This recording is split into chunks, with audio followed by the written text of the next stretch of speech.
Now let us see about the PV array design and installation considerations. As you know, the picture shows the standalone system.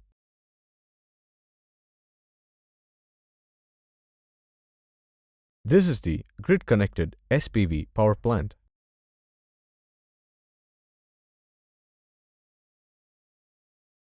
Here is the checklist for the inspection of the number of array, number of PV modules and module number.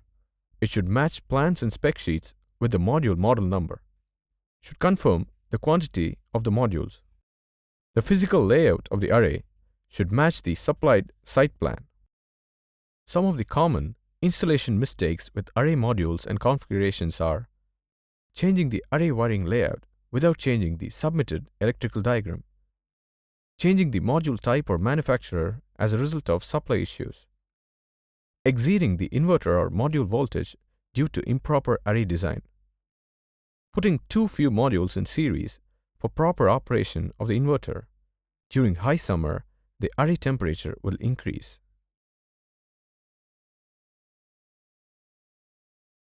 The ratings of the DC components are to be DC components rated for current and voltage maxima.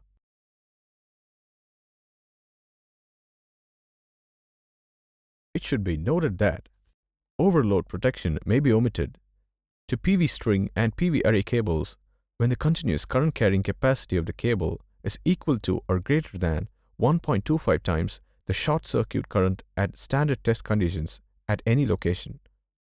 Overload protection may be omitted to the PV main cable if the continuous current carrying capacity is equal to or greater than 1.25 times the short circuit current at standard test conditions of the PV generator.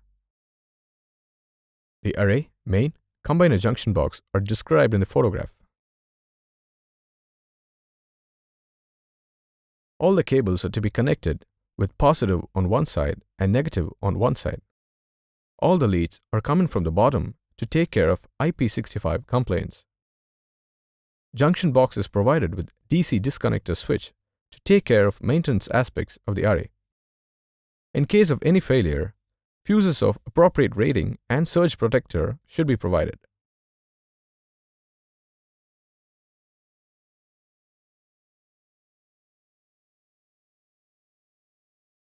PV string cables, PV array cables, and PV DC main cables shall be selected and erected so as to minimize the risk of earth falls and short circuits.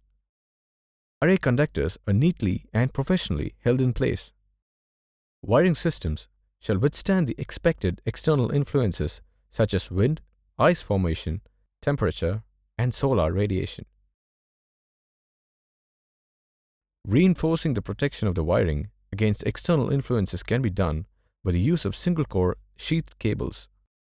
One of the most important safety issues with the PV array is that the conductors are properly supported. It is unacceptable for conductors to lay on roofing materials or come in contact with sharp or abrasive surfaces. The installation methods for the exterior USC2 conductors commonly used in PV arrays is stated in NEC 338.10b. 4.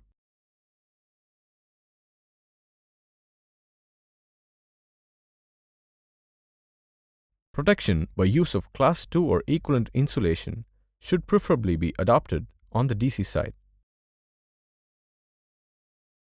DC cables are not being combined into one cable gland.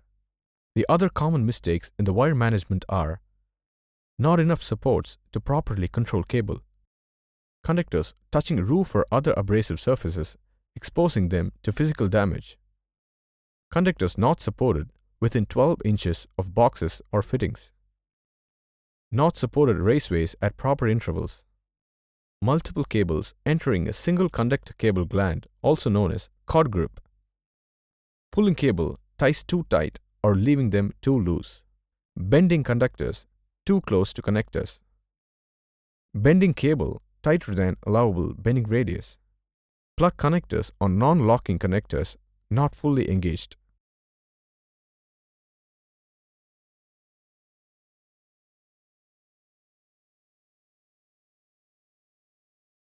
Earthing of one of the live conductors of the DC side is permitted, but there must be a simple separation between the AC side and the DC side.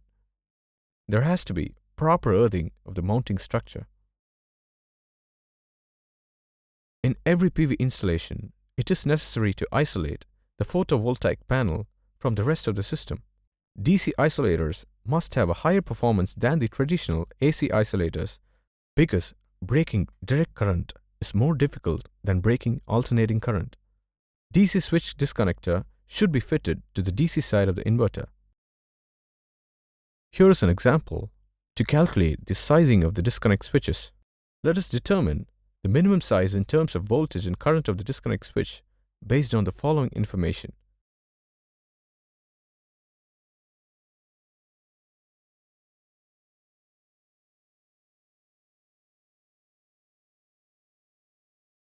So the PV disconnect switch must be rated for minimum of 1500 ampere DC at 600 volts DC. PV disconnect devices for 1000 volts DC shall be evaluated under UL 98B.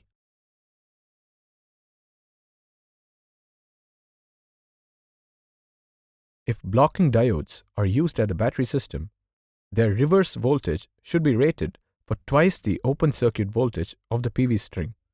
The blocking diodes shall be connected in series with the PV strings